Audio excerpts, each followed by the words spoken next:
भगवान का चक्र ही संसार चक्र से छुड़ाने वाला है। इसलिए कहते हैं यो यो हताश चक्रधरेण राजन त्रैलोकनाथेन जनार्दने। भगवान के सुदर्शन चक्र से जो मारे जाते हैं वैकुंठ चले जाते हैं। सुदर्शन चक्र का संबंध हो जाए तो उसे मुक्ति मिल जाए। इसलिए हमारे श्री वैष्णव संप्रदाय में जब दीक्षा दी जाती है तो भगवान के शंख चक्र आयुध को अभिमंत्रित करके हवन करने के पश्चात अग्नि में पृथक करने के शंख चक्र की मुद्राओं का भुजाओं का अंकर किया जाता है। शंख चक्र के संबंध से जीव को संसार चक्र से मुक्ति की प्राप्ति होती। ये कारण है। चक्र का अंतन इसीलिए किया जाता है। अतः ना तथा मोह छुड़ती, वेद कहता है। तो जो भगवान का सुदर्शन चक्र है, चक्र के संबंध से जीव को संसार से चक्र की मुक्ति प्राप्ति होती है। इसलिए आप देखो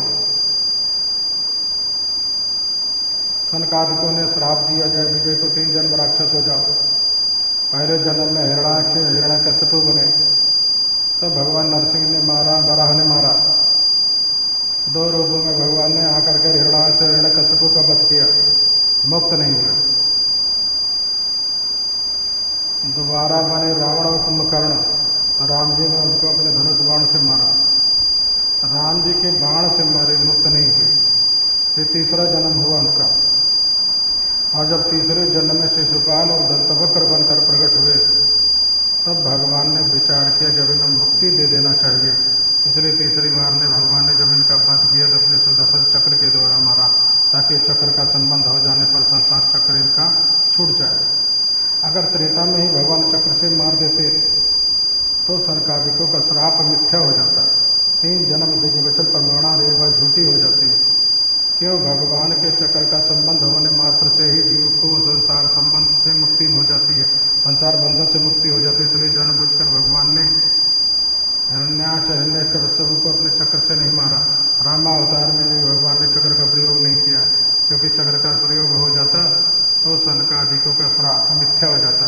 भगवान के चक्र के सामने कोई सांप टिप नहीं सकता। तो भगवान ने अपने चक्र के द्वारा काशीपुरी को दग्ध कर दिया। काशीपुरी भगवान की चक्रांतरितपुरी हो गई, वैष्णवपुरी हो गई, भगवान के चक्र से अंकित हो गया।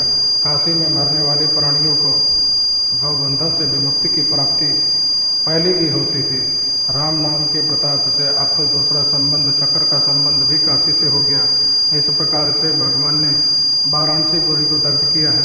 बाद में कथा आती, श्री बलराम जी ने द्विविध नाम के वानर को मारा, जिस विविध की चर्चा हम कर रहे हैं। एक दिन श्री बलराम जी महाराज स्नान कर रहे थे वारुणी मदिरा पी करके। वारुणी मदिराम पीत्याम मधार घोड़ित लोचना, अवधा घोड़ित लोचना। श्री बलराम जी महाराज वारुणी पीकर और स्नान कर रहे थे। उसी समय ये वानर आया। इसी कथा को लेकर कुछ दिन पहले बहुत बड़ा कभी विवाद हुआ मीडिया में। बलराम जी तो मदिरा पीते थे। बात अंततः उनकी भी सत्य थी, लेकिन कहने का तरीका कहीं गड़बड़ था। बलराम जी क्षत्रिय हैं, धर्म को पहले समझो। बलराम जी क्षत्रिय हैं, क्षत्रियों के धर्म अलग है, ब्राह्मणों के धर्म अलग है, वैश्य के धर्म अलग है, शूद्र के धर्म अलग है। चारों वर्णों के अलग अलग धर्म हैं।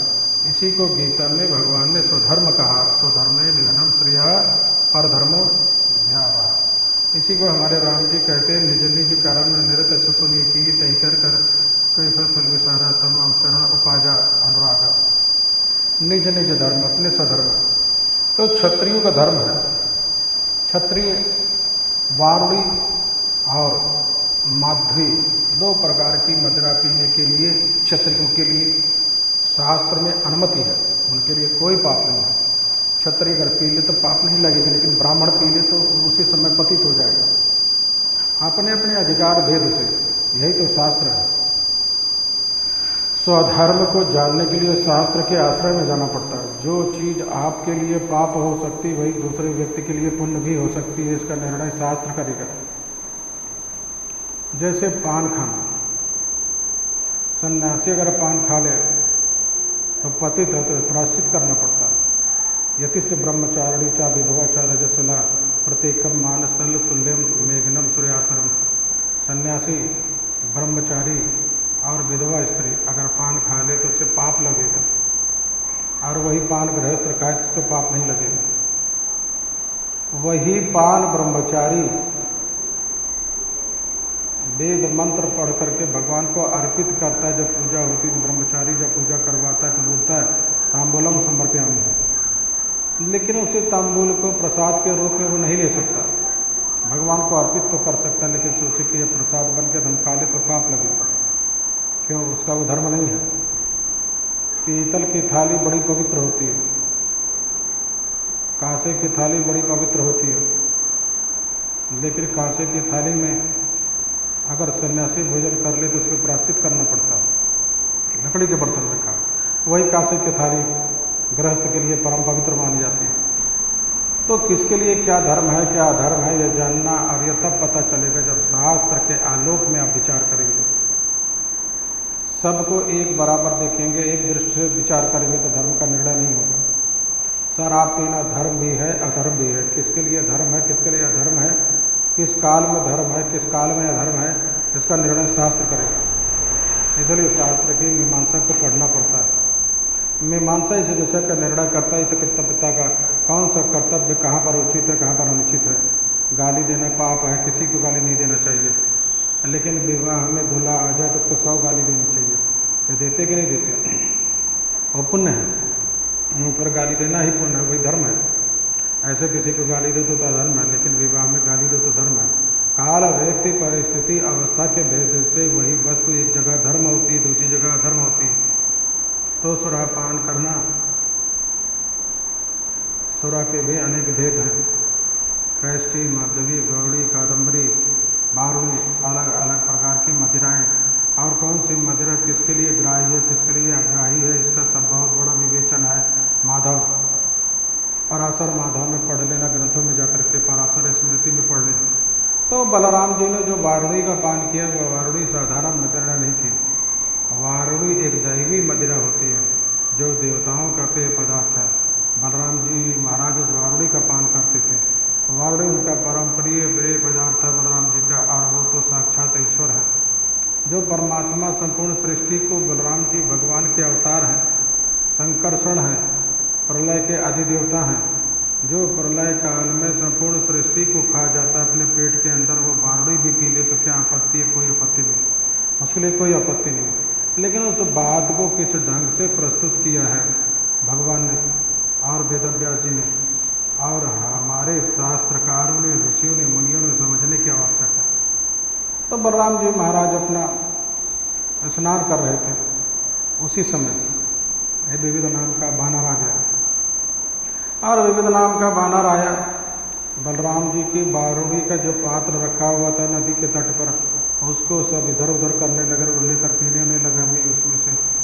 बलराम जी को क्रोध आ गया। बलराम जी ने 1-2 बार उसको इशारा किया भगाने का, भाग जा, नहीं भागा। बलराम जी को क्रोध आ गया। बलराम जी ने अपना हाल मुसल उठाया, अपने हाल से फंसा करके विविध को खींचा, और मूसल से एक मूसल मारा उसकी खोपड़ी पर। राम नाम सत्य है। विविध का भगवान बलराम ने कल्याण किया है। इसके बाद कथा आई थी दुर्योधन ने अपनी बेटी लक्ष्मण का स्वयंवर किया।